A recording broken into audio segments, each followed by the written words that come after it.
Sko, þetta svo langur tími erla. Já, 6 ár. Þetta eru 6 ár.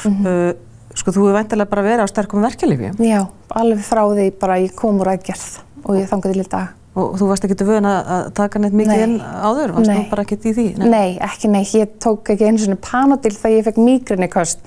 Mér fannst það bara óþægilegt. En í dag get ég ekki án þeirra verið. En þú bara gefst upp? Algjörlega, 2 svar. Og reyna að taka með þetta eilíf. Já. Og hvenær var það?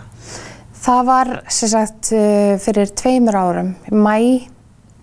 Fyrir 2 árum, þá ligg ég inn á kvennadeild í einu af verkjaköstunum mínum og með dunk af lyfjum í töskunni, kvíðastillandi lyfjum sem ég hafði fengið. Og það voru 100 stykki í dunknum og ég tók þær allar og lagði svo bara á koddann og var bara, og ég fekk svo mikið svona friðsæld yfir mig og ég bara, ok, núna fæ ég að sofna. Nú fæ ég að losna við verkina.